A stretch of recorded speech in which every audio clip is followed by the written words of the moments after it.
Paolo nagsalita na. Sakaling itambal si Kim Chiu sa iba at malaki ang tiwala sa dalaga.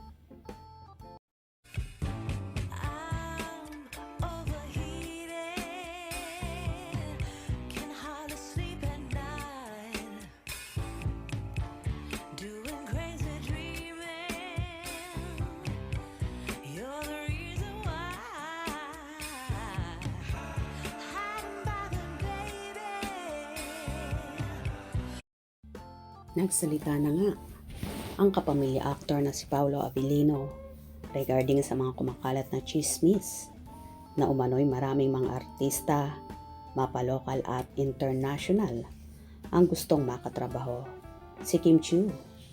At open daw naman si Paolo tungkol dito dahil para sa kanya bilang mga artista, trap nila ang itambal sila kahit kanino at hindi sila pwedeng magstay na lang sa isang leading lady or leading man. Siyempre, iba't ibang role din ang dapat nilang gawin para mailabas nila ng husto at ma-improve pa ang kanilang sarili at mga karakter na gagampanan.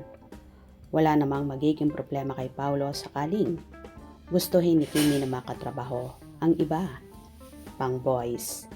Dahil para sa aktor malaki ang tiwala niya sa dalaga at for sure naman na napag-usapan na nila lahat ang mga bagay-bagay lalo na kung tungkol sa trabaho.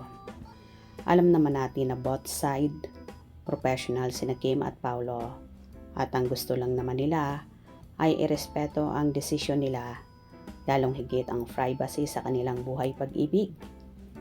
Hindi pa man tahasang umaamin sa publiko ang Kim Pao, pero alam naman ng lahat na malalim na ang ugnayan ng dalawa at ang iba pa nga ay sinasabing secretly married na nga ang lovely couple.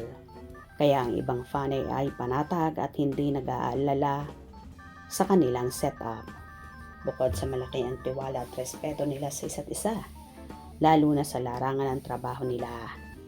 Nag-shooting kasi si Paolo sa Paris kasama ang leading lady niya na si Nadine Lustre, kung saan nagpakita daw sa last taping day si Kimi na pinasunod daw ng actor sa France para after ng kanilang taping doon ay makapag-chill at relax ang lovebirds na gusto daw ng actor ay palaging nasa tabi niya ang kanyang prinsesa, kung saan confirmed talaga na magkasama sila dahil may isang fan na nagpa-picture kay Nadine ay siya ring fan na nagpa-picture naman kay Chinita Princess.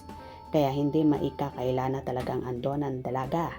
At ayon pa nga sa ilang fan ipinalalabas lang daw na may training ang actress pero ang totoo ay wala lang naman daw. Para hindi hanapin ng madlang people ang dalaga. Lalo pat absent siya ng matagal sa noontime show na It's Showtime. Tuwang-tuwa naman ang mga fanay sa kumalat na larawan at sinoko pa nga nila ang background ni Kimi na tumutugma ang nasabing lugar sa mismong France. Anyway, sikat kasi silang dalawa kaya palaging nakabantay ang mga marites at mga mata ng chismosa sa kanila. At marami ring international actor ang gustong makawork si Kimi na approve or okay lang naman daw ito sa actor na si Paolo. Tila kung mangyayari nga ito ay so proud naman ang kanyang Diyosawa na mapapanood internationally si Kim. Narito naman ang samot-saring reaction ng mga netizen. Kung ako, ok lang yan ang work nila kahit sinong i-partner, suporta pa rin ako. Pero mas super saya ako kung Kim Pao magkasama.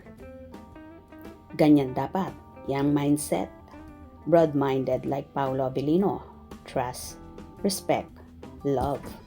Suportado namin si Pao. Si Kim makawork sa ibang actor, walang problema.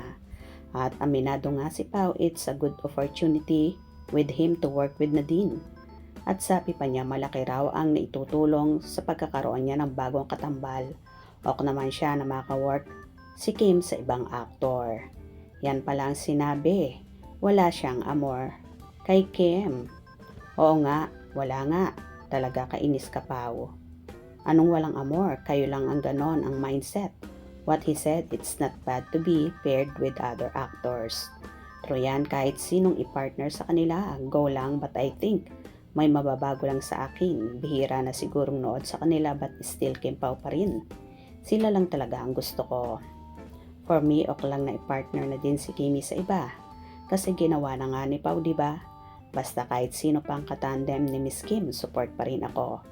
Kay Kimi lang naman talaga ang gusto ko. God bless you, even more Chinita Princess ng Madlang People. Go lang Paulo Abilino. Paano nga nyo mapapatunayan galing nyo ni Kim sa isa't isa kung sa inyo lang iikot? Tiwala at pagmamahal. Respect. Yan, Paulo Abilino.